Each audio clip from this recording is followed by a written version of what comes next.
Welcome to SFN, your preeminent source for space and defense news and all things tangentially related. We're your hosts, loyal to the foil here at Houston Mission Control, and we've got Alara of Sirius in low Earth orbit, and we're here live every Sunday night. Let's blast off.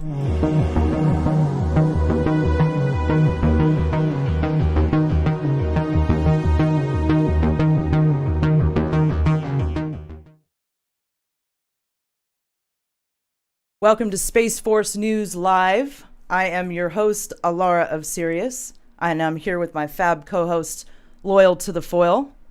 What up, Space Peeps? Good evening, Space Peeps. How is everybody doing this evening? Can I get a 5x5 in the chat if our audio is good and everything is all systems go?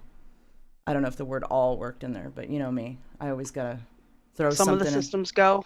A Right. system go. Any systems can go. Any Are we a go? Yeah, let us know if all the systems or any systems Are we a go for launch? That was good, foil. All right, I'm getting some 5x5s. Awesome. Hi, Rainbow Snuggle Fritz. Good to see you. Lotus, Dylan, Brad, Fearless, Cad Spotter, Lawrence, Ricky, Becky. Whoop, Whoop, whoop. Yeah, here we are. So, I just have one comment to make before we start the show. Because they found pallets full of ballots at 3 a.m. All for sleepy... What? Oh. Creepy. Sleepy Joe Biden. Right? We totally messed that up.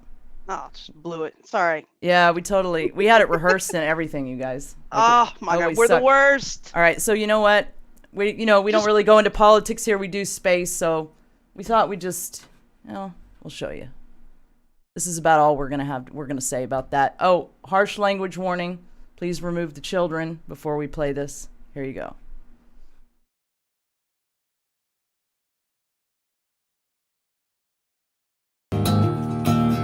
I went to sleep.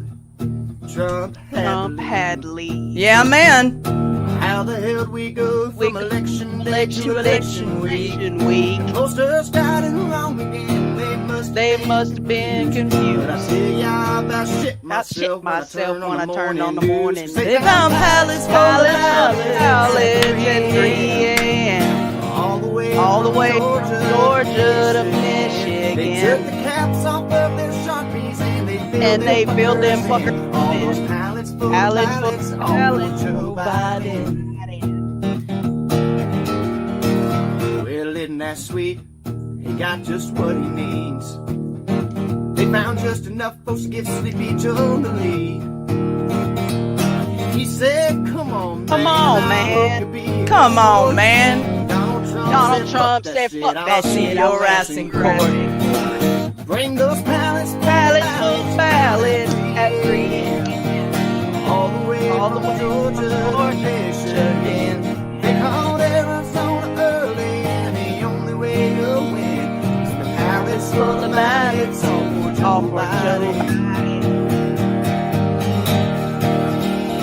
Somebody better wake him up. Joe is so relieved. Tell the truth, I think he forgot he was running for president.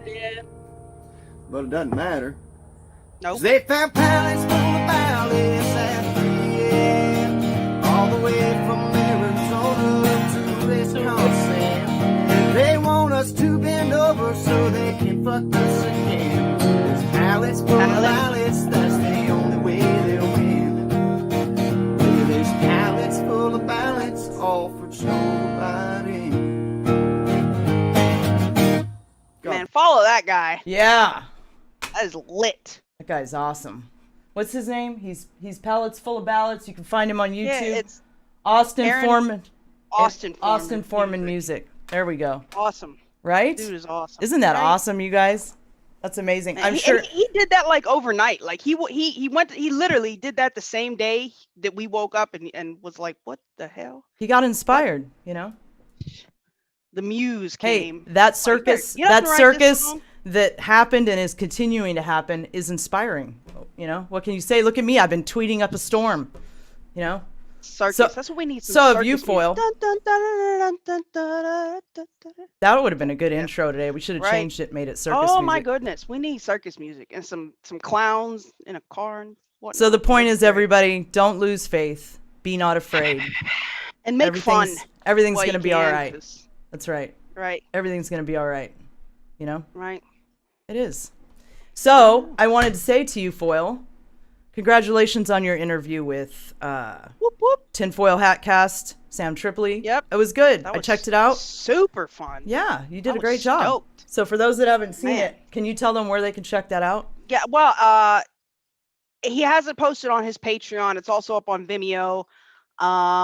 And he said something about having me do his regular show on the Tinfoil Hat podcast for an hour. I told him I want to talk about Darpa, of course. Ooh. My second favorite thing to hate. That's my I favorite know. subject, DARPA. No, Well, I one of know, them. It'll be so fun. I wanna Yeah. talk about, thought invasion. Like, people don't realize, like, they think freedom of speech is a problem that they're trying to take that. Wait till they tell you you can't think something because they got some stuff that'll tell them what you're thinking. This is a problem. It's real, Yeah. man. You don't even want to get me started on that rabbit hole. You know what Ooh, I've been buddy. telling you? I tell you all the time, the phone does things to me. It infects my brain, computer. Hey, you try telling a normie that. You try to, yeah, my phone Right. installs a virus in my operating system brain and infects it with malware. They'll look at you Man. like you are insane, right? Listen, DARPA's subnets and their N3 programs, that's almost, as a matter of fact, Alara, that might be part of the problem. What? We'll have to look into that. The thought infection? Yeah, This kind of, yeah. We're kind of The go. subnets and the N3 programs, the programs that they funded for that, because it kind of somewhat works that way. But Yeah. we'll look into it. Yeah, and so for those that are unaware, Foil did start her own YouTube channel. I believe she's got 3 videos, one of which has like Four? four videos, one 10? of which has like I 6. think it's like what do you- 10,000 views. 10,000 views. Like, anyway, so, yeah, so you're killing it. You're doing great with getting the word out there. Cognitive dissonance. Cognitive Loyal to the foil. If you that's just want to hear me talk my craziness, Yeah. come on over. Like, share, subscribe, whatever. If one of the mods could actually put the link in the chat, that'd be stellar. Yeah, and it's in the it's in the description, you guys, the link to her channel. Oh, is it? Yeah, it's in the The description. So is her Twitter. loyaltothefoil.com. Yeah. Oh, Yeah, I put it up there. it's on See? I'm YouTube, all over too. it. I'm on it. And yeah, see, look at that. You don't have to worry. Never fear when Oh, the thanks, Brandon. never fear when the commander is here. You know what I mean? I know. I'm like you think you're a squirrel. I'd be over here doing this, over there doing that. Like, Yeah. You're doing good you want though. me to do what? I'm so proud of you, Foil. I really am. You're stepping into your power and I'm very proud It of you. wouldn't be possible without you. I didn't know Aw. anything about this broadcasting stuff. You're a genius. Everybody knows that. You're destined to be whatever. Everybody knows that. Okay, so should we move into the Space Force, or is there any other pressing thing we've got to cover first? Any more before songs we should sing? I don't know. Right? we're probably I gonna. think we should you know, have a sing along all I'll the time. bet I you think if that's we kinda play fun. that back now, I'll bet you Oh. you're delayed. So I'll bet you were singing after Homeboy sang. So you were like, no, I'm serious. I'll bet you anything. Probably. I haven't looked over at the chat, but I'll bet you that's part of the reason they were laughing. I was getting down. Either that right? or we sounded like hyenas, like just howling when he was probably singing. sounded like- We probably ruined the whole song, to be honest. You know, I just randomly sing stuff all the time, so we'll just we'll have to watch on the playback and see how that went. Yeah. So yes, the commander is very proud of Major Foil, and Woohoo. yeah, winning. All right, so let's get into some news. What do you think? Man, hit it. Okay, let's do it. Here we go. I wish we could just play this song over and over for the whole Right. show. Like, no space news tonight, you guys. I'm sorry. We're just We're doing having a sing along. we're having a right? sing along. We're doing pallets full of ballots Hold my beer. all night. Right. Yeah. Pallets full of ballots. All right, so this was not supposed to be first on the list, but No, I don't know what's let going me on move here. this to the back because we got to start with Space Force. It's gonna mess up the whole. Yeah. whole You know you like organization and a plan and stuff. yeah, I'm so like Trusting that too. plans and wanting stuff in order. If I'm like, stuff's huh? not in order or on time or well thought out, I just can't handle it. I can't cope. Yeah, so here we are. Psych, we're All not doing that article first, but that is exciting. Oh, Yeah. played me. Wait, Space- that's not the, oh. Space Force all kinds of leads lost. first training exercise since its inception. Inception. Ooh, Inception. that was a crazy movie, right? Right? I love that movie. The U.S. Space Force led Schriever War Game, a 2-day space training event attended by 200 people from 8 countries, which concluded last week. The war game began in 2001 under Air Force Space Command, and this week's event was the 14th iteration of the exercise, and the first under the direction of the newly created service. Today's partnerships are vital in the contested space environment to strengthen our integration and interoperability, along with promoting the peaceful use and development of space, said Lieutenant General Stephen N. Whiting, Commander of Space Operations. This year's war game included participants from Australia, Canada, France, Germany, Japan, New Zealand, United Kingdom, as well as the U.S. Nobody from China, though. Right? China. Isn't that interesting? None of that. Right. Imagine that. This year's exercise was completed virtually via the battlefield information. Listen to this, man. The battlefield information exploitation and collection system. What is that? I don't know, but I feel like I'm going to die already. I don't even know what that is. That sounds intense. Due to that 19 pandemic, the training event is designed to explore critical space issues to include investigating military utility of new space systems, identifying solutions to common challenges, and advancing space support in air, land, sea, space, and cyberspace doctrine. The event was divided into 2 segments this year, including a deep dive in September and the Capstone Coalition Council this week. Ooh, that sounds official. The Capstone Coalition Council. They come up with some good names, don't they? Space Force? Man. Yeah. Space is critical to international stability and use of our use of space. Our use of space. The operator is glitching. Helps keep our country safe, protects lives, and supports our everyday way of life. Adversaries such as Russia and China are actively developing counter space capabilities to deny U.S. and our partners the advantages of space in a crisis or conflict. Yeah, so that kind of sums up that. We'll move on to the second one. I don't really see Russia as an adversary like that. I think they got that pegged. I don't know why they even keep saying that.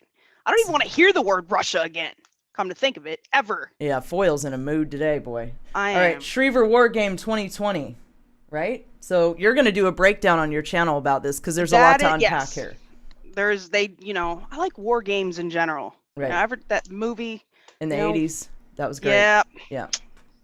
She's been sending me Dave Chappelle videos all day, you guys. Oh, my goodness. United States of Space. Yeah. Spell it out. All right, so Peterson Air Force Base, Colorado. For the first time, the U.S. Space Force has led Schriever War Game, a 2-day critical in-depth space training event with more than 200 attendees from 8 countries. Schriever War Game is designed to explore critical space issues to include investigating military utility of new space systems, identifying solutions to common challenges, and advancing space support with air, land, sea, space, and cyberspace doctrine. The space-focused war game began in 2001 under Air Force Space Command.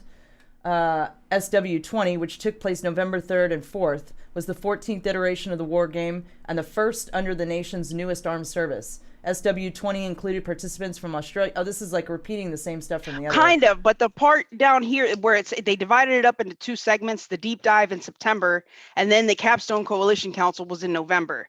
And then they were talking about including like people from the Air Force, Space Command, Strategic Command, Cyber Command, like all these commands. They got a lot of commands, man.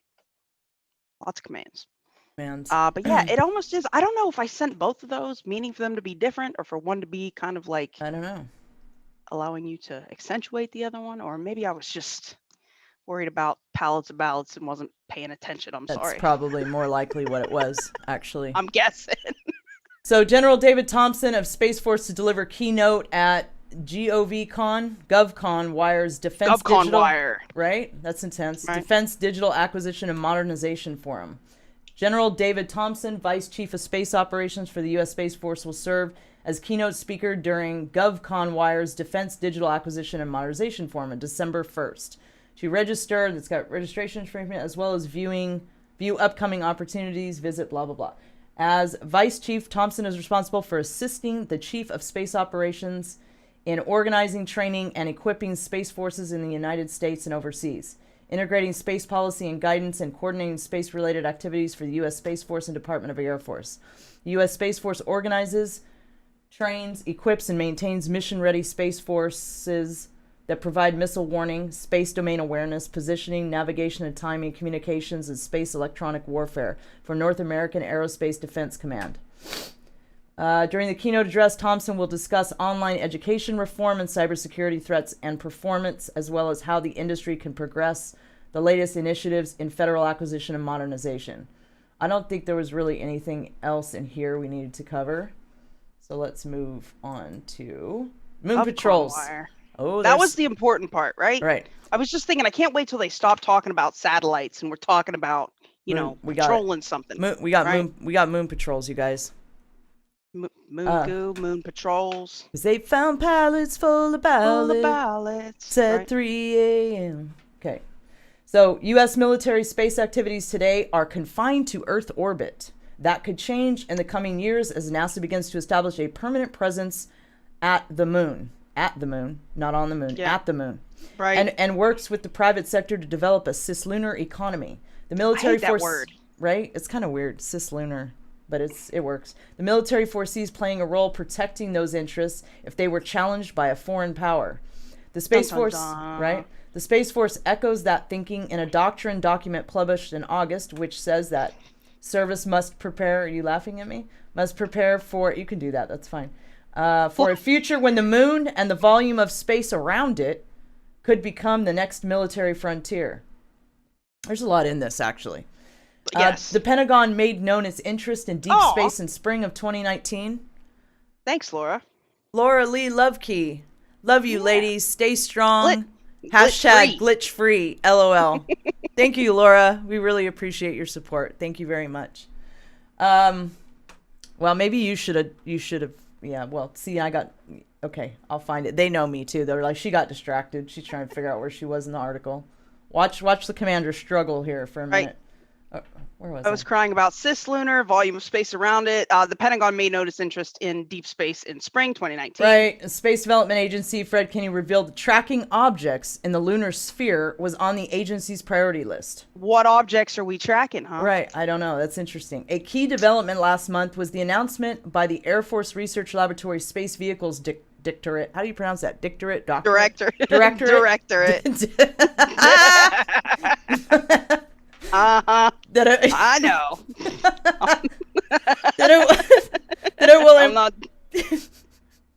I'm done.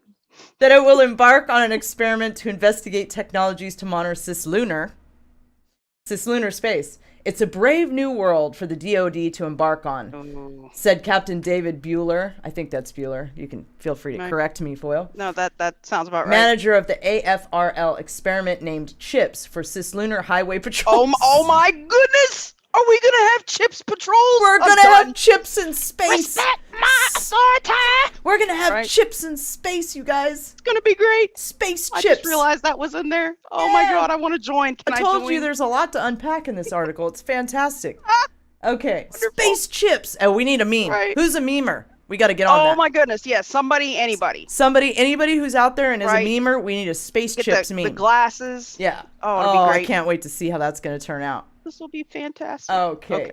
So space chips. Where were we? Space chips. Oh, we need a shirt. Space chips. Mm-hmm. Right? It's Cislunar Highway Patrol. Look, we've been talking about it. We're gonna get moon cops and. You know, I already have an idea for 3 shirts for this show, so we need to make those, and we need a hat. We need a Space Force We are News on hat. it. So we're on it, guys. It's in the works. It'll happen. We should print as soon as up it happens. Space Force News press passes and try to get in places with the press passes and see if it works out and videotape it. Oh my God, I'm down. I'll do it.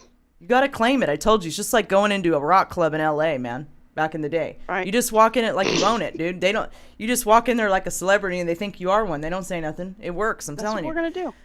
Yenny, Yenny. Yen, new subscriber to your channel. 999 blessings. Thank you so much, Yenny. Woohoo. We appreciate that. Thank you. Okay, so where were we? Got so distracted with space chips. I know. Okay. Right. Owning the club. It's wait, hold on. I got okay, that was fantastic. The US Space Force is contemplating a time when its responsibilities could extend beyond geostationary orbit. Bueller told Space News, right? Of all people. Bueller? It was Bueller. Right. If we're going to protect and defend, the Space Force is going to need to understand the environment. Have space domain awareness capabilities to be able to know where everything is out there. Bueller. That would help. Said Bueller. Dun, dun, dun. I think our experiment is extremely groundbreaking, he said. This could be the first mission for DoD going beyond GEO, which stands for... Anyone?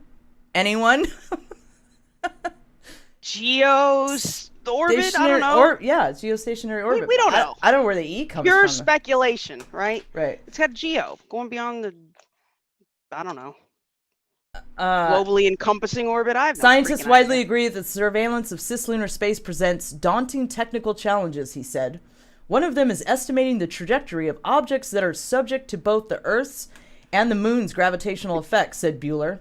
As you go further and further beyond GEO, you start to have these weird, non-closed trajectories. They no longer look like orbits, they're more like open-ended trajectories. And the distances are mind-blowing. Mind-boggling. Geostationary Earth orbit. Okay. How did we miss that? Right. I don't know, because I said geostationary orbit, and I thought, what's the E for? Right. We thought where the S should be in there, but it wasn't. Right? Yeah. Who knows? We have 1,000 times more volume to surveil. Is that surveil? Yeah. Yes. The space after the moon and beyond is 1,000 times larger. So you're dealing with an enormous amount of volume. The brightness of the moon and beyond. The brightness of the moon also creates obstacles for sensors. And that's one of the things we're hoping to overcome with chips. I love it, said Bueller. If you can get out near the moon, you can start to beat down some of those brightness challenges. Beat them down. Chips is going to be beating down brightness challenges. That's right. You got, say this Chips Sounds meme. Like a problem. They gotta have really dope space sunglasses on so they can beat down the brightness. That's what I'm saying. We need the glasses. As the project moves forward, AFRL will seek advice from the Space Development Agency, the Space and Missile Systems Center, and NASA. We're looking to actively partner with NASA wherever we can, said Bueller. Obviously, they have the expertise operating far beyond GEO, and DoD just does not have. A recent cooperative agreement signed by U.S. Space Force and NASA lays the groundwork for future collaboration on cislunar space surveillance. Major General John Shaw, commander of space operations at U.S. Spaceman, called cislunar space surveillance a big data problem. It's going to require... Why they're not calling SpaceX? It's going to require... We need the king of Mars on this. Many sensors and the fusion of data to present a picture and predictive analytics to deliver an idea of what's going on in the lunar sphere. Shaw said, There, it's out for the flat earthers. He just said sphere, the lunar sphere. It's over for you guys. It could just be like a pancake in the sky. I mean, it could. Is that still a sphere? No. I mean, wouldn't they call it a sphere just so that they didn't realize that it was not a sphere? Isn't that part of the trick? Shaw said on a webinar hosted by the California Polytechnic State University, "When you do the math, it's a huge volume," said Shaw. "In the military, we talk about the tyranny of distance across the oceans. This is about the tyranny of volume. Just understanding what's happening in the environment will be hard," said Shaw, "and that's if people are not up to mischief. Once you have threats introduced into that environment, pirates. It is even more challenging." And you know, it's Elon, right? We figured out it was him today. Right? I was super psyched when I saw that. Yeah. Elon is in fact a space pirate, guys. Hey, Keystone, good to see you. Cobalt, Patricia, Mr. Fox, Christina, Eska, Tinette. Good to see you guys. Okay, so where were we? We were on AFRL's newest lab to boost nation's space capabilities. Air Force Research Laboratory Space Vehicles how do you say that again? Directorate. I keep wanting to say...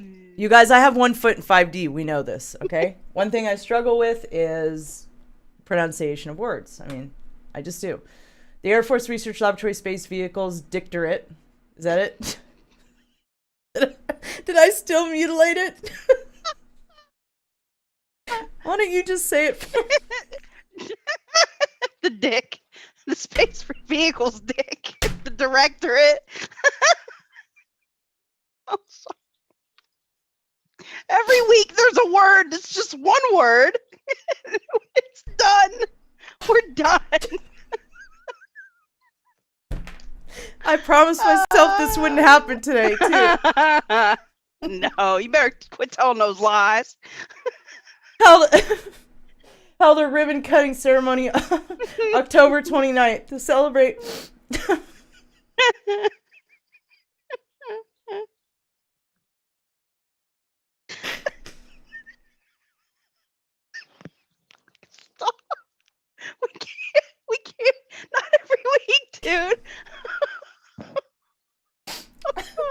crying again. You make me cry every show, Foil.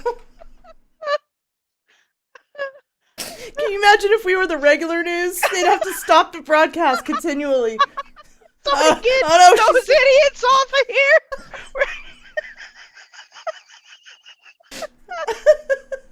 All right, here we go. Woo, who needs sit-ups? All I have to do is come on this show and I get my workout. Man. All right, to celebrate the completion of the newest construction project, the Deployable Structures Laboratory, or Del Sol. Should be the Deplorables Laboratory. We need one of those. DayCell. It's DayCell for short. Construction of the $4 million, 7,000 square foot laboratory began in December of 2019. Scientists and engineers working in the new laboratory will continue the work of the Spacecraft Component Technology Center of Excellence. Where did they come up with this stuff? I don't know. Centers of excellence. We definitely need those. I'm going to name my house something like that. Broadcasting Center of Excellence. Space Force News Broadcasting Center of Excellence. Yeah. Right, Space Peeps? This is excellent. I feel better every time we come on here. Right. Has a long history of technology development and transition in spacecraft structure materials. I'll bet. You know this is Kirkland, right? Man. Uh-huh. I'm excited to have a facility that was specifically built for testing novel deployable space structures, said Benjamin Uriost.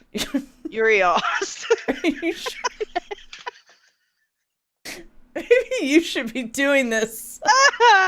Research engineer and lead for the integrated structural systems team that will be performing the research in DayCell. I know, someday I'll get glasses. Right. With the push towards hybrid architecture and smaller satellites, high packing efficiency structures, and the ability to bring large satellite capability to small satellites is more important than ever, he said. Thanks, AFRL Lucy in the Sky has been successfully conducting research and development of high-strain composite materials for use on spacecraft for more than a decade. Thank you, Lucy in the Sky. We appreciate that.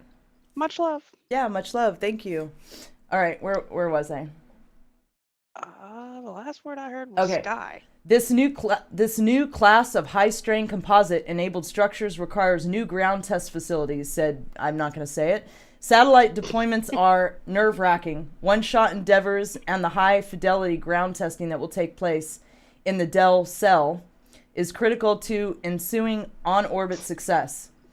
I'm not going to say his name. Start building stuff out of like graphene. I'm not going to say his name or Uriost. Right, Uriost. And the Del Cell facility is capable of testing 20 meter times 15 meter, which is what? 65.7 feet times 49.2 feet structures in a secure, climate-controlled, vibration-isolated laboratory. He elaborated that specialized equipment will be used to analyze the precision and repeatability of spacecraft structure deployments. The structures made possible by high-strain composites will enable new mission paradigms for the U.S. Space Force, said Mark Rovers? Yeah, the Spacecraft Technologies Division Chief. AFRL has led development of high-strain composites for deployment spacecraft structures, and we are excited to see the new mission capabilities that are being enabled. Yeah, man. What happened to this one? Okay, so... Aw, thanks, Jerry. Jerry says, this channel is all smiles and vibe and high. Thank you, Jerry. Yeah, sometimes more than others. Right. Hi, G. Morty. Good to see you. Okay. So, yeah, I mean, we try to make the news not boring, right?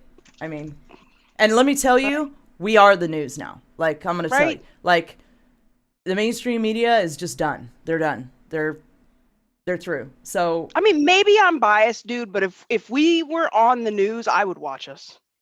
Right? I think you're biased, though. Just because. Okay. So let's check out. So SpaceX launches next generation GPS satellite for U.S. Space Force and lands rocket. Let's watch a second of the launch. Why not? Whoop, whoop. There's no sound. I have no sound. I mean, what do you really want to?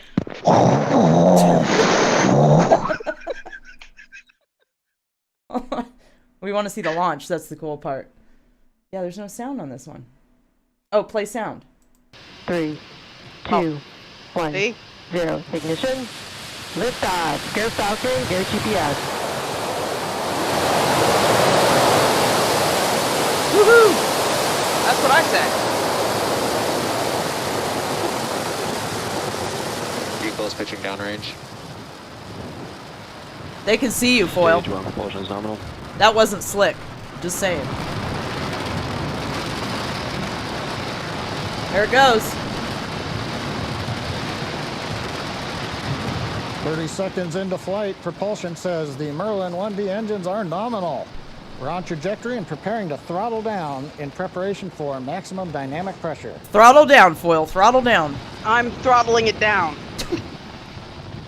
And we're heading into the With throttle the bucket space as we power down the Merlin engines. Directorate.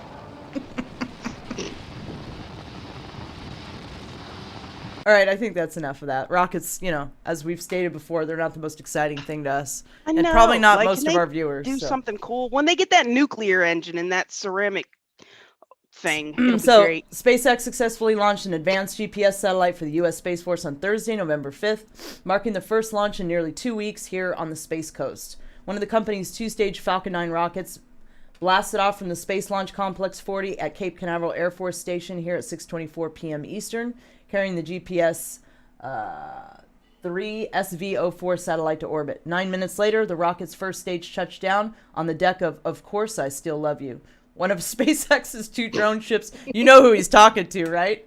Comms. Girlfriend comms. Or maybe not. I don't know. Girlfriend comms. Could be, you know, who knows? Maybe he's talking to us, Foil. Maybe. Right. We love you too. We love you too, evil tech overlord. We'll be right here. Virgin Galactic planning to launch suborbital test flight this month. And this, Yeah, I put this. They have a vehicle. Well, I thought it. Look at this. Man, listen. I'm just waiting. Like, I bought some Virgin Galactic stock. It hasn't been doing so good, but I'm just waiting because that's the money I'm going to take to become a space pirate. I just want you to know that. Elon beat you to the space pirate situation. I I'm pretty know, sure but this is the it's video, alright. but it's playing a commercial right now, so we're gonna go ahead and wait till it's done playing its commercial. Can you skip that? I don't think you can. I think this is it. I mean, he's going to be doing you know, he's trying to like commercialize like space tourism. Like, who doesn't want to do that? Well, he's in it to win it. Spaceships. Here we go. Directorate of excellence. Release. Oh, look at that. Right? Fire. Fire. That Kinda thing's cool. kind of awesome. Right? It's way cooler than the rockets we've It's been looking way at. cooler than the rocket. Yeah, that's right. Hey, I'd go for a ride. I'm telling you, Drop me from that Bye. plane. right? What do you guys think? Oh, it's kind of cool looking. You should see their little that thing production is- facility too. It's pretty groovy. I bet you there's... No, I don't think there is sound. There's no sound on this. But yeah, it's kind of groovy, right? I would go. I would totally go, just because. Then we could come back with absolute confirmation that the Earth is in fact round. Right. That's all I want to know for a fact, you know, so I can come back and tell everybody and, you know. Alara, we know. Right. You just want to see it for yourself. That's right. feel Well, you I just want to wanna be able see to it tell. anyway. I want to be able to tell people, like, look, check it out. I've been there, and it's not flat. You know what I mean? Like, I'm just sourcing other people's information, and they could really, you know, then they won't be able to say anything to me anymore.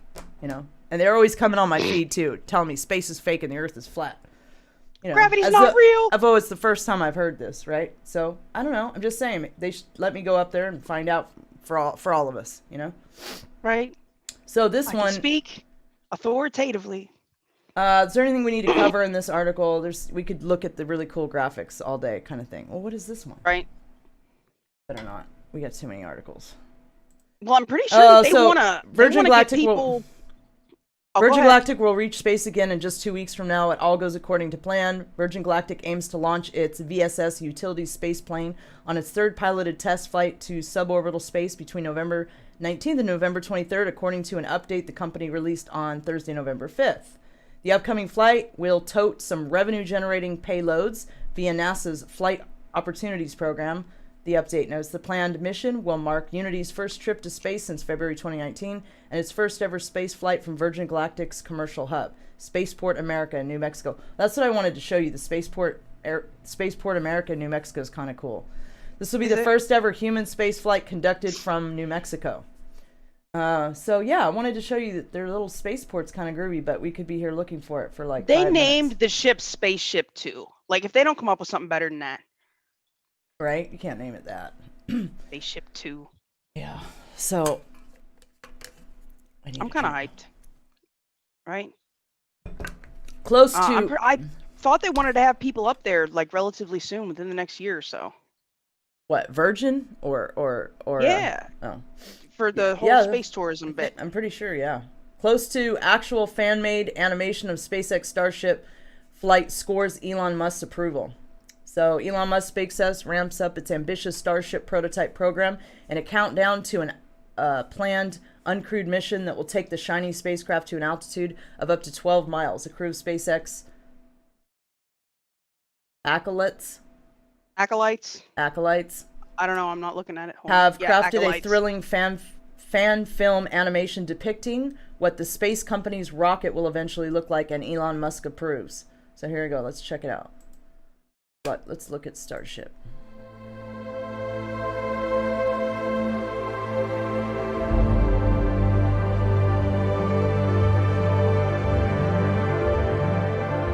It sounds like some music I'd be playing, just chilling at home.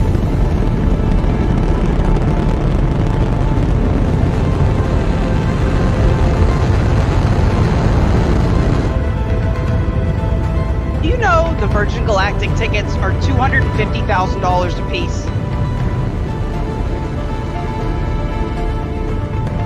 We're gonna need a lot of super chats for that. I was just thinking, like, that should be our goal.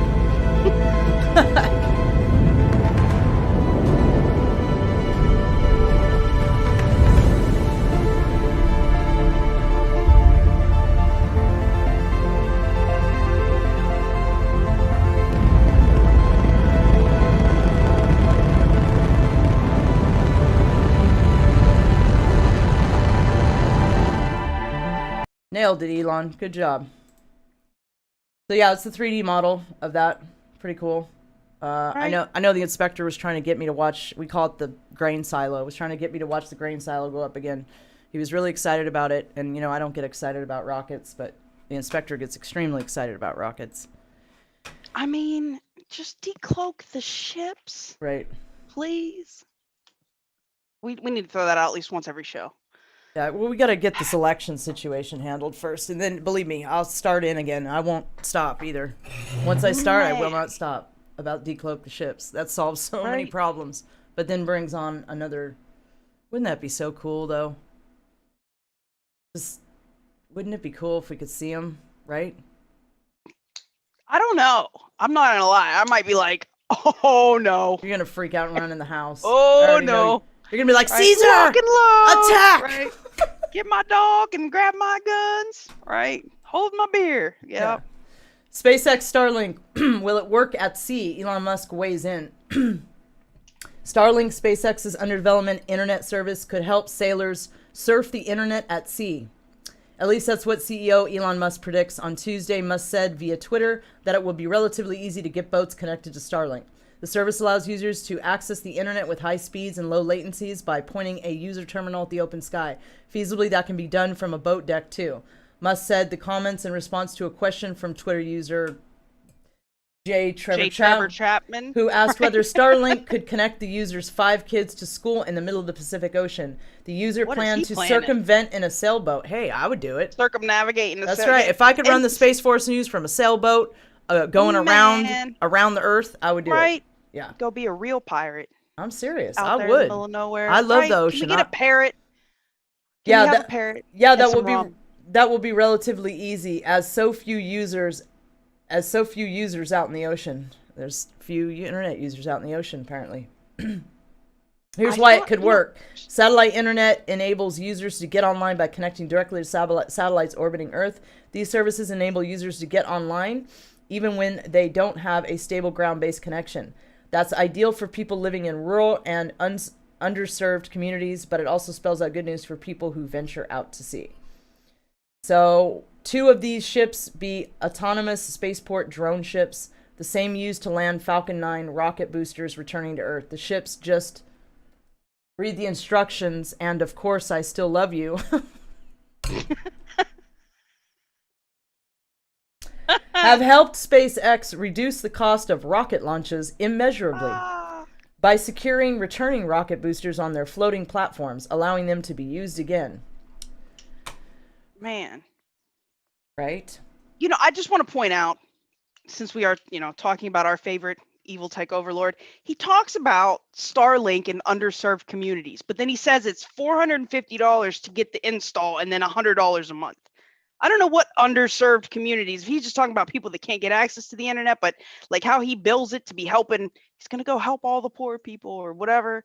Like, NASA wants you along for a ride virtually on SpaceX next astronaut mission.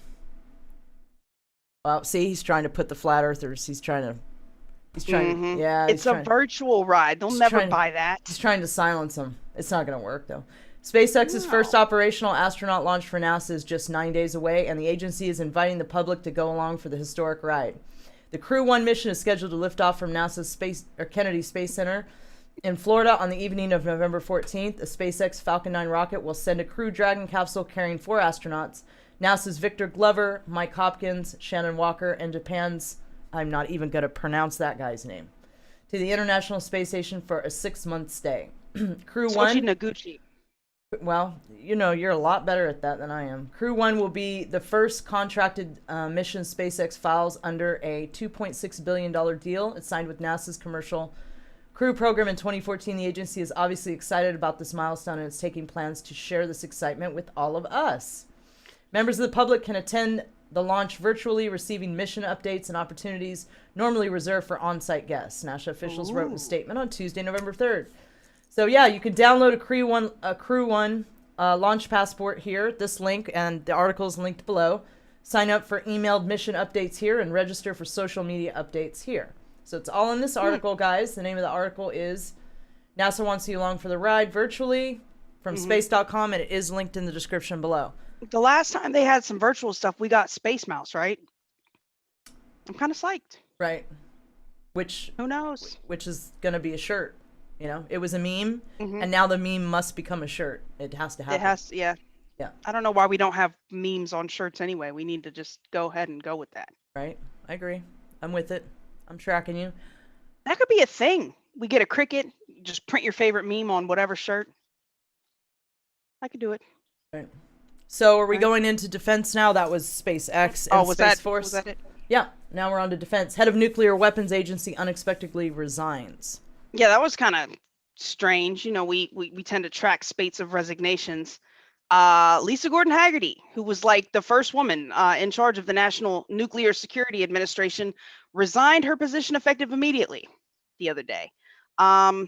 She took over in February 2018, but this past Friday, she quit. However, apparently this was a forced resignation. Senator Inhofe from Oklahoma got mad. He said the Secretary of Energy basically forced her out, that she had requested, a whole bunch of money and they wouldn't give it to her. And the agency was looking bad, and he's calling it there was a forced resignation. But in any case, I mean, come on now. The head of the Nuclear Weapons Agency just gets forced out. Like, what's the problem here? That feels kind of funny to me. What do you think? Yeah, sounds a little suspect, but just about everything. Right now, like that's the worst possible. There's been a couple of resignations too, and I'm trying to remember they who said else. They're trying to say Esper was going to resign. Wasn't that right, guys? Mm-hmm. Is that right? There's a couple Esper? other ones too, but Esper. They were arguing about it. Mm-hmm. Yeah, but they're saying she got forced out. It's supposed to be like a semi-autonomous office, but it's located within the Department of Energy. But they're saying that, the head of the Department of Energy kicked her out, basically, which feels kind of fishy to me. I don't know what it is. I got to look into it. Well, our whole paradigm is changing, you know what I mean? And the Department of Energy is really involved with that on a deep level. Mm-hmm. So if you really pay attention to their tweets, they've been tweeting a lot of stuff in the last couple of years, basically leading us drip into they have their specific security clearances That's Yeah. 17 and all. So maybe that has something to do with it. I don't know. know. Maybe things are moving in a different Purely direction. speculative. We don't know. Yeah. Rampant speculation. India defense head says China Yep. clash may start wider conflict. I cry about this every week, every single week. They've got escalating border tensions with China that, as we've talked about, in the Lattic region, along the line of actual control, they've been going at it for months. I mean, they had the first armed conflict between, Indian and Chinese troops in, like, I think May or June, like 20 people got killed. I mean, live fire, like they were mad. So they've been meeting regularly. I think they're on their 8th meeting at the moment where they're having these little talks. But I'll be honest with you, they're currently having problems. They've always had problems with Pakistan as well. So they basically, now what's happening, and this feels suspect to me too, they've had to force this build up because of the problems with China, and they're having to reconfigure their forces in general, kind of weakening their position maybe on both sides. It's, instead of having just one front that they're having to worry about, now they've got divided fronts, and that feels a little freaking funny to me, especially right now, especially considering India was a huge supporter of the Prez. And China's been over there like rattling sabers. So I don't know what's going on with that. I mean, that feels super fishy to me. But yeah, the head of their Go ahead. The head of their defense, is saying that this could potentially stoke a wider conflict that, allies would be forced to respond. It's kind of a problem. Feels like it's a problem to me anyway. Brad says, What were you gonna say? I think there was a big factory that caught fire in China today. I hadn't seen that. Oh, there have been several, if you've been paying attention. But for a minute there, it was like, lots of random things were catching on fire, including Huawei research places. Oh, that was crazy. The week of the boom week, the boom week where all the stuff was lighting on fire in all these different countries. That was wild. Remember that, guys? I think 2020 has been so lit that we forget. I don't even know. Hey, we forget from week to week how many crazy things happened the week before. Like, it's really been that lit. Pandalirium, total pandalirium all the time. It's true. Like, you literally never know what we're gonna see. What's gonna happen the next day? Nope. Man, do you know, for a while I would find myself up even later than I normally am. That whole FOMO thing, or whatever it is, fear of missing out. Like, I really thought something crazy catastrophe was gonna happen, and I was gonna be asleep. Yeah. Like, it was that bad. I'm like, what the hell? Finally, I was like, you know what? Woosah. Right. Let me just take a breath. Things will go on, Yeah. So, and Julia's a little concerned. She says something about she said something about Elon's tweets that they're really weird, and she's wondering if his account was hacked. Well, that wouldn't be the first time, right? He was one of those people that got, wasn't he? His account was included in those Twitter accounts that were compromised not too long ago. I'm pretty sure. Am I right, guys? Do you guys know? I have no idea about that. They had got like Obama and Biden when those high level, those super important people, when their Twitter accounts were hacked. I'm pretty sure he was included. That wasn't just some random hack. So time to rethink arms sales to Taiwan. Man, I don't know about that. It's kind of funny how these people are writing these articles now. Like, even if Joe Biden wins, don't expect the U.S. to stop selling arms to Taiwan anytime soon. We've been selling them billions of dollars, especially over the past year, billions of dollars in weaponry that is supposed to be purely defensive. And China's big mad about it. We talk about it every week. I mean, they're telling Taiwan that if they don't allow Chinese fighters to fly in their airspace, that's an act of war. Now China's getting pretty serious with the saber rattling here, saying that, our weapon sales are off the charts with them. I mean, just in its first 3 years, the Trump administration notified Congress of weapons deals worth a potential $12 billion.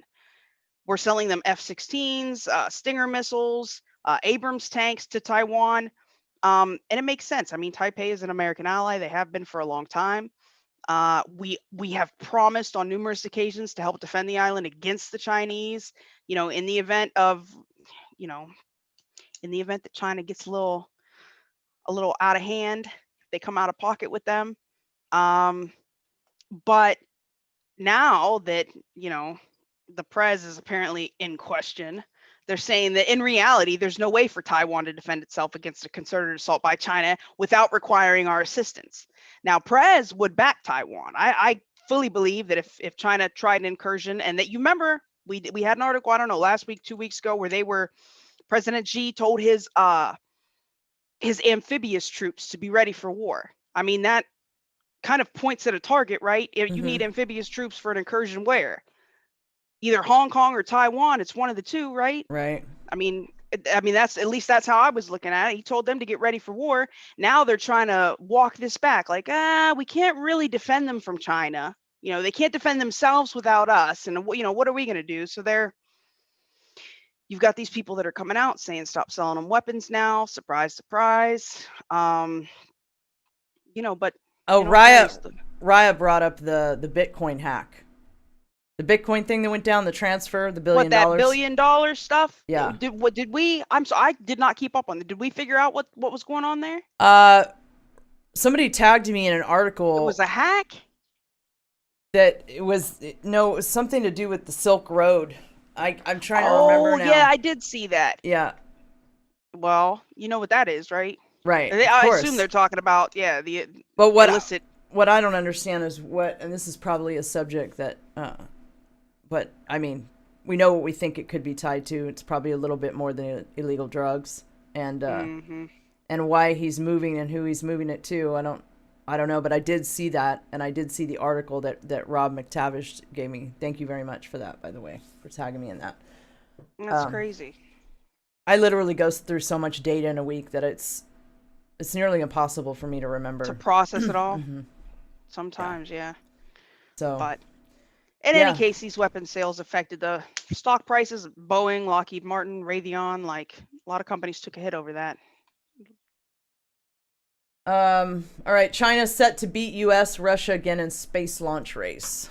Yeah, I'm kind of a little irked about this. They're literally measuring this new space race by who launches the most satellites, which is kind of freaking silly. Apparently, we launched 27 last year, over 2020, we've launched 27 satellites, and China has launched 29 when the article was written. But as a matter of fact, 2 days ago, they launched 13 more in one shot. Now, mind you, China's already got stuff on the way to Mars. They've got that stuff on the other side of the moon. They're the ones that found the moon goo, people. They're over there. We don't know what they're China doing. that found the moon goo? China found the moon goo, right? Won't tell us what it is. Won't tell us what it is. What is the moon goo, China? That's all I want to know. Huh. Yeah, China's the one that found the moon goo. You think they found the moon goo, or you think they disclosed the moon goo? I don't know. Come on, man. Come on, man. You're just going to go to the moon and find some moon goo? I know. What's really going on? Keep all the secrets to yourself? I don't know. Maybe, I don't know. Maybe something will happen, and China disclosing things will force other people to start disclosing things. You tell them or I'm going to tell them. Right. I don't know. I mean, there's something that's been keeping them all quiet all these years. You know what I mean? They've all been conspiring. They've all agreement. been. And I think too. I think when we developed this advanced technology, we developed We developed cloaking technology at the same time. So that's why this stuff has always remained hidden. They can easily cloak. It's no big deal, right? I bet it was. I don't think we developed it. I think it was given to us. Well, yeah, but I mean, developed it based off of the things. Put it into use. I got you. Exactly. Developed our own crafts from the technology we were given and shown. But where was I going with that thought? I lost track. Squirrel. Yeah. And I lost it. So. There was an international agreement not to tell anybody anything. We were talking about how they right. Were keeping... So I'm wondering what's the glue that's holding that agreement together. It better not be moon goo. And at what point does that agreement become null and void to where people? Because all you got to get is these different countries turning on each other, and Love by the Moon says Antarctica. Therein might be some truth. Right. Maybe it's possible. Yep. Mm-hmm. All right, so did we cover China set to beat U.S.? Yeah, oh yeah. Russia? I mean, they were just talking about satellites. They did launch a bunch of satellites, and they're up there already. On their way to Mars, on their way to the moon. Got Yep. the moon goo. I mean, what are we really going to do? All right, so let's see. U.S. Cyber Command advances on platform to consolidate its myriad tools and data. Yeah, I mean, this is not super in detail, but kind of interesting. They've been working on something called the unified platform. Apparently, until recently, U.S. Cyber Command has been functioning with a lot of the personnel and the infrastructure from the NSA. Well, now they want their own stuff, and they've been working on something called the unified platform, which I think is just about ready. But it's supposed to allow them to integrate all of these different technologies that are going to be, theirs. They're not going to have to ask anybody or report to anybody else. They're going to be totally their own thing. It's kind of like, I don't know, some kind of a cloud-based infrastructure that's like a connective tissue to all these different platforms that they'll have complete and total access to. We don't really get a lot of details about it ever. But Becky says, seems suspicious that China eluded anything about this moon goo if they just found it. Why would they tell anyone anything about it? She's got a good point. What, man, how long ago, when did we first start talking about that? I posted on the moon goo, I think last year on my Twitter. It just happened to come up when we were started doing Space Force News. Yeah. The moon goo became a thing, but we've known for over a year about it. I'm sure of that. Yeah, but she's got a good point there. I'm just saying, repeat it again, because I can't see why? Okay, she said, seems suspicious that China anything. eluded anything about the moon goo if they just found it. Why would they tell anyone anything about it? I mean, it's a very valid point. Why? Think they're making it up? I don't know. They sent pictures. I told you, maybe it was comms. Maybe it's comms. Moon goo. Maybe it's, like I said, maybe it's the. I'm just saying. Look, if it's black goo, look, Foil, common sense, logical thinking. If that's what it is, if that's what it is, then that would be a good way to put out comms that, hey, telling somebody something. If you start talking about, I don't know. It's just I'm letting my mind go. I don't know. It's rampant speculation. I'm terrified of the replicators, man. I just want everybody to know that. Seriously? Yeah, man. Yes. I don't trust nanotech. No. I don't want it in my body. I don't want it sprayed on me from the skies. You should see me eating the chlorella. I eat chlorella and spirulina every day like it's nobody's business, trying to detox all the heavy metals out of my body. And man, yeah, seriously, I want nothing to do with it. Yeah, no. No chips, all right, so no where nanotechs. Were we? U.S. Cyber Command. Yeah, did you finish that or no? Yeah, we're getting more information. They've got, they've about got it into service. They're going to be splitting off and kind of doing their own thing now, not necessarily subjugated to the NSA. They got bigger problems, clearly. Right. All right. All right. So on to the interesting stuff. Right. Now, who sent us this? Somebody sent us this article. No, I posted it for us. I posted this. Yeah, I get the credit on this one, Foil. Thank you. Oh, do you? Yeah, I got of course, when I went to read it, I'm like, now that they're not talking about actual sprites and elves. I was super excited until I was like, wait a minute. So NASA's Juno mission at Jupiter. At Jupiter?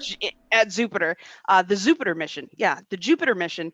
They put out this article that sprites or elves would be dancing in the upper atmosphere of the planet there. However, they don't mean like cool, like little fairy things.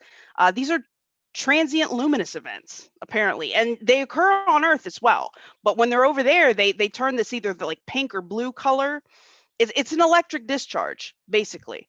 Maybe those are sprites and elves, and we just can't perceive them here. I did with our initially want to make that argument. Yeah. I mean, seriously.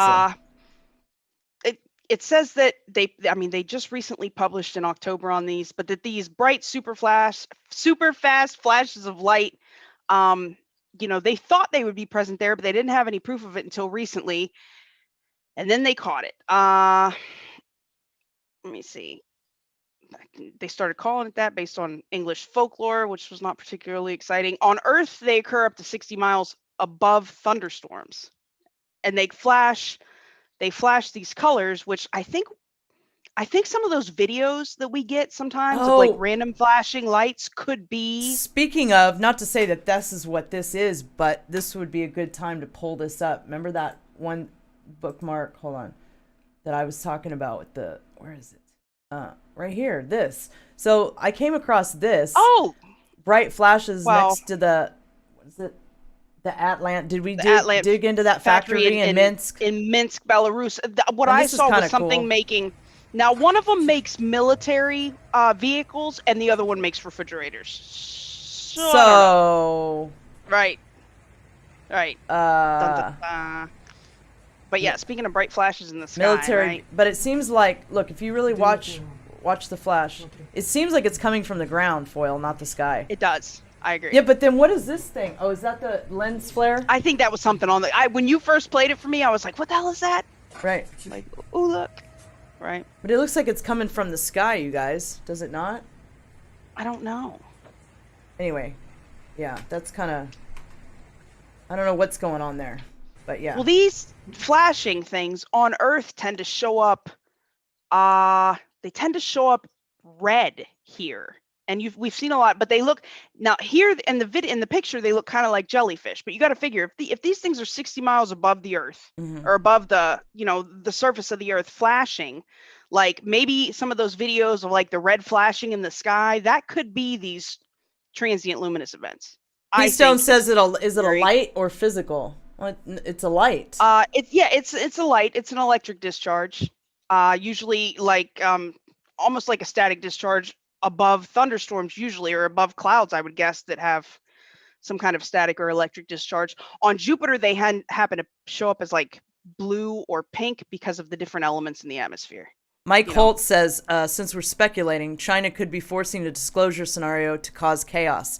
Demand answers. Since they already know what we know, they could be dropping the goo to force our hand. Maybe. And I like where you're going with that, Mike. Like, Right. That's what I'm thinking. I'm Force thinking the that goo, like, I'm we're thinking gonna that was more comms than anything. I mean, I don't know. I'd have to really research it, but yeah, I think you could be on the right track with that. That is a valid point. Yeah.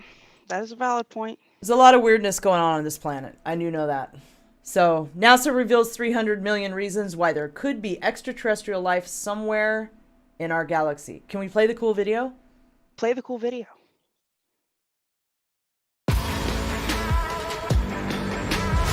That looks like a commercial. Right? It does. That looks like a Space Force commercial. Right? Oh, look at that. Or is that the Army? That's an Army commercial. The first extrasolar planet that KEOPS has focused on is called WASP 189b. This planet was first detected in 2018. It's a gas giant like Jupiter, and it's situated 322 light-years away. That's more than 3,000 trillion kilometers from Earth. KEOPS found that WASP 189b is about 22,400 kilometers in diameter. That's almost 18 times larger than Earth and 1.6 times larger than Jupiter. At the same time, this large planet orbits much closer to its star. Where it takes Earth 365 days to orbit our Sun, this faraway planet takes only 2.7 Earth days to orbit its huge star. The star around which this exoplanet orbits is bigger and hotter than Earth's Sun. In fact, the star burns so hot that it looks blue. It is 2.4 times bigger and 2,000 degrees Celsius hotter than Earth's Sun. KEOPS also found that the exoplanet's blue star is visibly wider around its equator. That's because it spins so fast that it's being pulled to the outside around its equator, so the star looks a bit oval. The star's poles are also hotter than its cooler equator. Now add the fact that WASP 189b orbits 20 times closer to its hot star than Earth orbits to our cooler Sun, and you can understand why the exoplanet is so incredibly hot. At a surface temperature of 3,200 degrees Celsius, even iron turns to gas on this planet. Wow. That's why scientists call it an ultra-hot Jupiter. Right. Hot Jupiters are giant gas planets like Jupiter, but they orbit very close to their stars, making them extremely hot. Another thing that makes this exoplanet very different from the planets in our solar system is the fact that it does not rotate around its star's equator. Instead, its orbit is so extremely tilted that it passes close to the star's poles. Scientists think this must be because the gravity of other Keystone planets says or it looks stars ideal pull for the Biden. planet It's into blue. its strange orbit. Right? Hey, I think it's kind of cool looking, dude. Imagine if the sun was blue. It's kind of groovy. Oh, That would be nifty. Search for alien I'd life dig it. just got a bit more real with revelations. Our galaxy is filled with potentially habitable planets, at least 300 million of them, according to Remember when they NASA. used to tell us Earth was some special thing? Right. Yeah, Totally well, not a special nope. thing at all. Habitable worlds know the are truth now. everywhere. Right. Right. So you And by tell habitable, me, they mean You rocky tell and me. able to hold liquid water. are by the there way. aliens, guys? This can't be the only place. It's just that life laughable. popped up. It's laughable at this point. Look, even if life popped up, look, let's just go here for a second. Even if life only popped up on one of these habitable worlds, okay? It only Right. evolved on one of them. They would have went out and seeded the other ones. You would think. Oh, I'm all about the panspermia theory. You know, they found. Did you ever see the video where the guy had got the little? They looked like little pellets that they couldn't. They had to have been made. You know, that had come in and they thought they were carrying Just know, saying. building blocks for other things. Drip, drip, drip disclosure. Right. The U.S. Space Agency's Kepler Space Telescope spent 9 years on a planet hunting mission, successfully identifying thousands of exoplanets in our galaxy before running out of fuel in 2018. But the original mission's core question remained, how many of these planets are habitable? Scientists around the world pored over Kepler's data for years, and they think they found the answer. According to research released in the Astronomical Journal, there are roughly 300 million potentially habitable worlds in our galaxy. 300 million. Meaning rocky planets capable of supporting liquid water on their surface. Like, let's be real here. You know? 300 million. Just in this galaxy. 300 million. You can't tell me somebody didn't figure out how to get here. Hey, Luke, good to see you. For those that haven't checked out Luke Sly Talker. What up, Luke? What's up, Luke? Luke Sly Talker did a music video recently called Russian Bots. You can look it up on YouTube. It's really funny. Yeah, and it's about us, and it's very I was just funny. going to say, Check that out. I can relate to the Russian bot thing. All right, we've got a crash saucer on Mars. This comes via coast to coast. Would you like to cover this foil? I want to show them the nifty picture. It doesn't expand or what? No, but do you have that picture? It looks just like the Independence Day It's clearly a saucer. UFO. And I don't have that thing pulled up, actually. You might have to cover that. Did you pull up the Batwing article? The Batwing? Yeah, that Tyler sent us. Is he even here, Tyler Kowal? No, I never got that article. So I swear I put it an under anomaly tech. hunter scoring NASA images for strange and unusual objects on the surface of Mars spotted what appears to be a crashed flying saucer. There's a lot of weird stuff for those of you that have not had a chance to go through any of these Mars pictures that come from various sources when people go through them. There's so much weird stuff on that planet, like so much, and so much stuff that is here on this planet as well. So clearly, there's some kind of grand conspiracy going on this planet. They're not telling us the truth. It literally looks just like the Independence Day. Well, I mean, they get it from the one somewhere. where Will Smith whooped that aliens, right, and pulled them up out of there. It looks just like that one. Hey, you know, I'm sure. And if George Norrie said it, it must be true, right? All right, so the curious find was made by what? I can't see it. I don't have it open. Indefatigable, I don't know, UFO researcher Scott Waring. Oh, indefatigable or indefatigable. And he was studying a photo of the red planet that was taken by the Curiosity rover back in 2016. In the image, that dude finds all kinds of stuff. A peculiar circular shape can be seen partially buried by dust and protruding from the surface of the planet. The oddity, he contends, is a UFO crash site, which Waring believes constitutes proof that aliens on Mars had spacecraft. There's a lot of evidence, really, that there's. I mean, what about that one? Listen, Didn't we send a craft over there, and remember they knocked it out and shut it down before it could get there? All you see was something coming towards it, and then boom, it goes out of commission. On Mars? What was that? It was near Mars or one of Mars's moons or something. Man, it was. There's, of course, they've also found litter on Mars, so. Right. Well, clearly humans have been there then. Right. Specifically, he notes the anomaly Trashing appears up the joint. to consist of a thin disc edge rising up to a thicker inner area and an upper hump that is not curved, but made with straight lines. Waring also postulates that the possible flying saucer bears an uncanny resemblance to the vehicle that Bob Lazar allegedly saw at Area 51, suggesting that perhaps there is some connection between his story and the theoretical ancient technology advanced denizens of the Red Planet.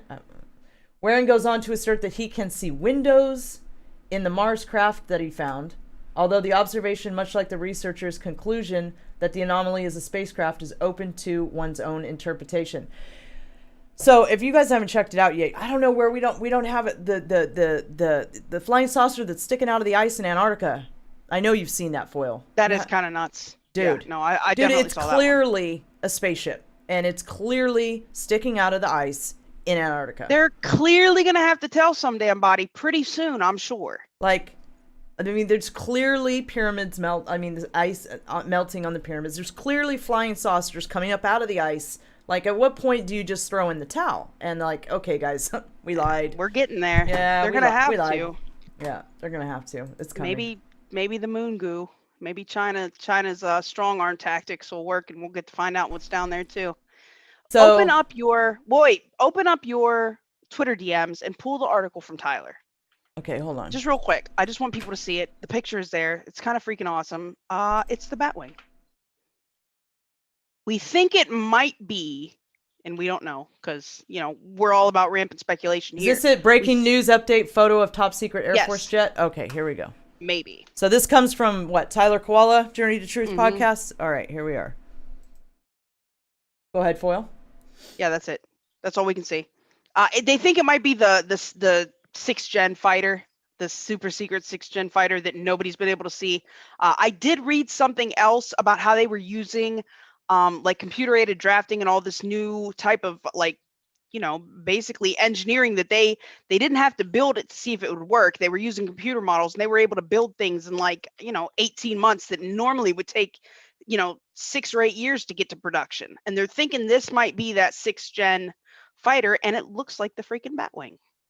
What's the Batwing? And like from stealth. Batman? It looks like a stealth bomber. Oh, you mean Batman's little plane? Yes. Oh, The Batwing. Now I get scroll it. down. You'll see another. Scroll down. You'll All see right. the stealth fighter. See down a little bit more, underneath that guy. Right See? here, underneath this guy. Yeah. That's the stealth fighter. Right. But look at this thing. I mean, it does kind of look stealth, but look at this almost looks like the Phoenix Lights triangle, except it's got that middle piece. Like that would just be a big ass triangle. Yeah. Sorry, Yeah. a big. I don't know. They arse. didn't put a very clear picture on the article for. Well, I mean, it's super secret, and we don't even know what it is. Right. But well, like I said, yeah, it's kind of rampant nifty. speculation. Right. I thought so. All right. So where Now we can go to the. are we at now? Oh, we got that one.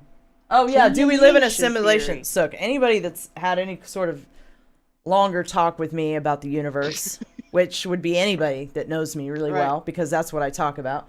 I'm fully on the we're living in a simulation train. That's my train. I'm on it. I have no shame in it. I honk the little horn. I'm fully on that train and just riding. Right. So anyway, do we live in a simulation? Chances are about 50-50, they say.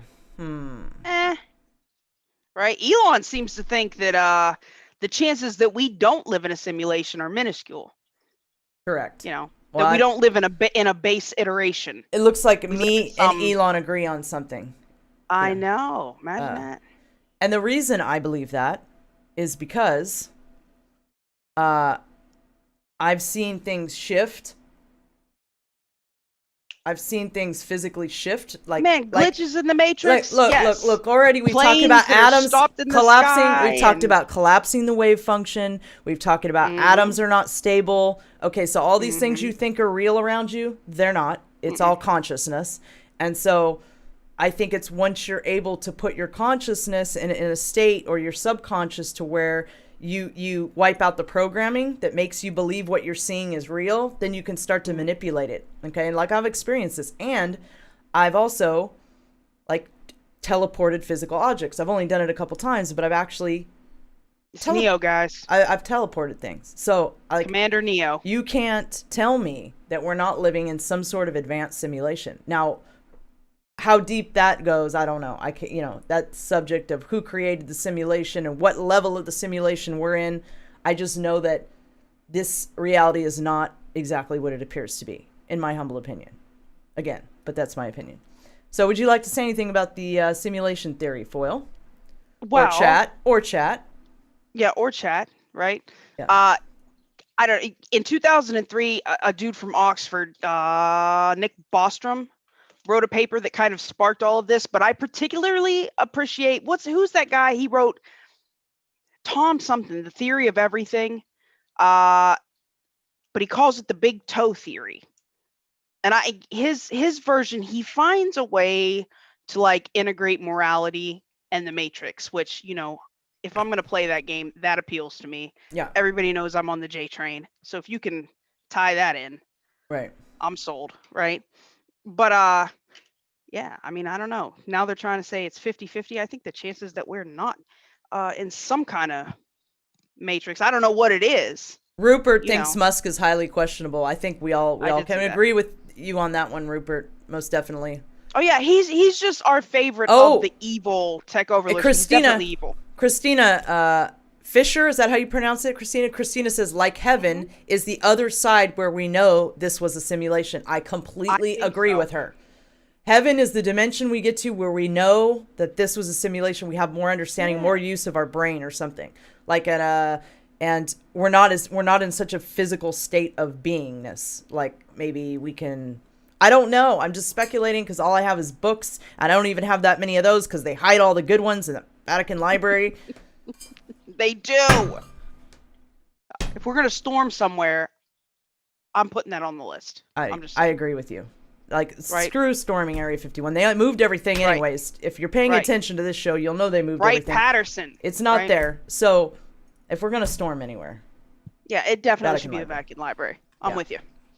Are we doing that before or after we go on the Virgin Galactic space tour? I don't know. I think we're a little ways off from having the financial capacity to go on the Virgin. We could totally storm the Vatican in the next 5 years. Right. Well, maybe if we use our press passes. Right. Our Space Force News press passes. Yeah, our press passes. We're just here to write it up. Elon's going to laugh at us, right? When we show up, like in Austin. They're all going to laugh at you. Right. When we have our press passes, he's going to be like, I knew you guys were coming like months ago.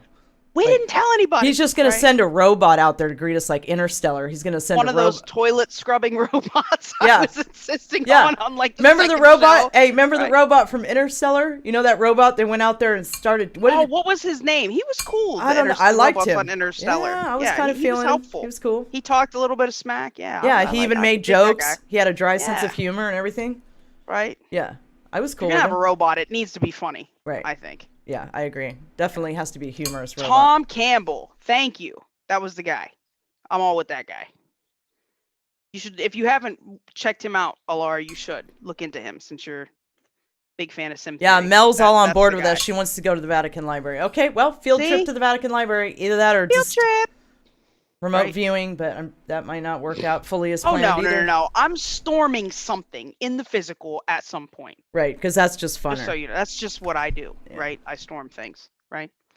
Okay, so I wonder how many people in the chat think it's a simulation versus people that don't think it's a simulation. If you're a sim fan, if you're a simulation, if you're a fan that we live in a simulation, press 1. If we're not living in a simulation, press 0. Oh, let's see what the whole chat thinks. So 1, we're living in a simulation. 0, we are not living in a simulation. It is something else, whatever that may be. So it looks like we got Poet says simulation. We got 1 so far and a yeah. Hold on, let's see here. 1. See? Let's see how many people are on the simulation train. 1. I'm getting nothing but ones here. Oh, we got a 0. Jeanette says nope. We got a 0. We got 2 zeros. Says nope. We got 3 zeros. I'm with Dead Skulls. Definitely option number 2. Whatever that 4 is. zeros, 5 zeros. Hi Teresa, good to see you. We got a 10. I don't know what that means. 10, right. So it looks like we're 60-40% on simulation versus not a simulation. Now there's no saying that God, right. I would venture to say God is the force behind the simulation. Now, how many degrees down from that it's separated and divided, and the different states, of matter and that type of thing, that's all debatable. But ultimately, it stems from our creator, and there's a design to it. So I don't know. So if it's a video game, God created the video game. So enjoy it. Try to. And remember, pallets full of ballots at 3 a.m. Offer right? Joe Biden. And don't worry, guys. Everything's going to be fine. This will get handled in court. That's right. Yes. All right, so what else do we have to cover before we... Oh, yeah. Mysterious fast fast radio radio burst. Yes. So they think it's a magnetar. They found a fast radio burst in our Milky Way galaxy. They think it's a magnetar. Now I've been in this intensive dig behind magnetars now, trying to figure out what really are magnetars. They're not what they tell us they are. So what are they really? They're neutron star corpses that are highly magnetized, like a trillion. What did Biden say? 1,000 million, 1,000,000 times more than Earth. That's how magnetic they are. These collapsed cores of neutron stars. This is the coolest thing collapsed ever. Planet cores. And you know what's funny? I'm pointing this way, and it's totally like pointing the opposite way on the screen. It's mirrored. Right. So whatever it is. Yeah. It's the coolest thing ever. Well, they belch out. Apparently, it belches out information. Now, this is the only one they've been able to find in our galaxy, apparently. But they think that, like, I mean, I've seen a lot of good evidence recently that black holes may also be able to sputter out information. We talked about that a little bit last week, I think. Mm-hmm. Yes, ma'am. They may not be the information voids that they have been claimed to be. Nope. So. All right, so now for space weather. Here's a look at the Schumann today, which is still doing that weird glitchy thing. It's been doing this for weeks, Foyle. I'm telling you. We got no whiteouts. They're rebooting it or something, or hiding the info. Maybe it's out of the. Maybe the sun is rebooting us. Maybe. And the Earth. They unplugged it and plugged it back in to try and get our freaking planet to work right. I don't know what's happening. It's not working Try yet. kicking it. Yeah. Right? Just kick it. It'll work. It works for me all the time. Yeah, so, not much here. We don't have any crazy whiteouts. It is pretty high. I mean, it is shooting up over, 24? I mean, but it's kind of like... Well, there've been... It's sustaining between 16 and 20, which isn't... I wonder what it does when those earthquakes... Like, we've been having earthquakes in the most random places. Like, if you guys watched Dustin's today, they had one up near freaking Cape Cod. Shake the ground under those people, eh? Yeah. So out there on the vineyard, there's been a lot of earthquakes since the last show. I think that's when the power line. No, that was a couple weeks ago where the power line thing happened on Dutch. You guys, if you don't follow Dutch Sense, and he's the spot for earthquake data. I love his little setup too with the little. I know it's all super technical and the little stacks. You can see what's going on where. So we do have a solar flare, but we don't have anything too crazy going on with that. We're not in danger with any of the, we're looking at like a B4 and C5, which doesn't get into the danger zone. You don't get into the danger zone until you're looking at like M class, X class, really, for the most part. But there is a big sunspot. Zone. Right. Highway to the danger zone. I love that song. Right. Yeah. As soon as you said it, that was all I heard. Yeah. Yeah, I love that song. Should we play it? No, we can't. That's copyright. Nope. Yeah, I'm feeling it too. I can hear it in my head. I just can't sing it. If I try to sing it, you guys will be totally offended. To the danger zone. Take it right. Gonna take it right to the danger zone. Oh, I wish we could play that as our opening, man. Why can't we? So we need like a non-copyright version of Danger Zone. And you found that X-Files stuff. I know, that's pretty cool, right? Right? Yeah, winning right there. Okay, so today for the next few days, the largest sunspot of the new solar cycle will be facing Earth. This means any eruptions will be geo-effective, directly targeting our planet. So far, the sunspot has produced only C-class solar flares, but stronger eruptions are possible. And you can sign up for solar flare alerts and all that stuff here, but, well, I mean, if it happens on Sunday, we're good because we'll warn you, but any other day in the week, you might be in trouble. So I think that's it. There's not really anything too crazy that we need to cover with solar weather. So on that note, man, look, we actually finished at before an hour and a half today. That's incredible. That's crazy. That never happens. We talked about a lot of stuff. We sang a song. And I laughed. We decided over and over. We laughed. We cried. We decided on space chip shirts. Right. We laughed. We cried. It became a part of us. Right, guys? It did. Yeah. I've embraced it. Guys, make sure to like, share, and subscribe, and Well, retweet this. What? Before you do the closing lines, I just want to say a couple things. Keystone is going on tomorrow. She has Jordy coming on. What time are you going on, Keystone? Could you please let them know what time you're going on and drop a link in the chat to your show? I have started doing interviews again on this channel on here. The first one will be tomorrow at 11 a.m. Pacific time with Justin Deschamps and Madison Smith, where we'll be having a nice high vibe conversation about how to stay centered and what the future looks like moving forward with all the chaos going on. And that's going to be a lot of fun. So that'll be 11 a.m. Pacific time here on my channel, and it will be a live interview. And what else? I think that's it. When does White Hat go live again? I think he goes live right after Keystone on Monday. So directly after the Keystone show is White Hat. And if you haven't checked out White Hat's channel, please go do so. He is such a gift to this movement. He prays for everybody. Yes, I love his show. He teaches things, and he's a wonderful energy to be around. Also, Brad, who I see in the chat, I believe he has moved to D Live. He is definitely on D Live. Reasonable TV is the freaking Friday night show. Friday night show. What time is the freaking Friday night show, Brad? Can you drop the time of that show in the chat? And I believe it is on Craig Mason's D Live channel, which is called Reasonable TV. So yeah, he's kept it moving, and he's doing an awesome job keeping it moving with being completely censored. And I think that about covers it. Thank you to all the mods. Thank you to Brad, Keystone, Becky Lou, Elise, Luke, and anybody else that I forgot to thank. Christina.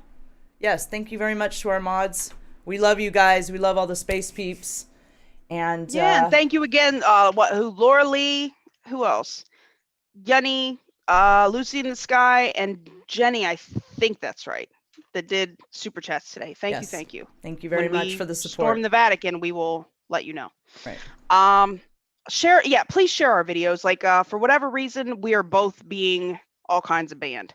So make sure to like, share, and subscribe. Follow us both on Twitter. Tons of fun. The links are in the description below. You can donate to Space Force News Live at either loyaltothefoil.com or in the chat, obviously. Also in the description below, you can meet us here next Sunday night. For another awesome episode of Space Force News Live. Keep your eyes on the skies and stay loyal, my friends. We are your news in this dimension and the next. Be not afraid, you guys. Keep it pushing. See you next week. Be not afraid.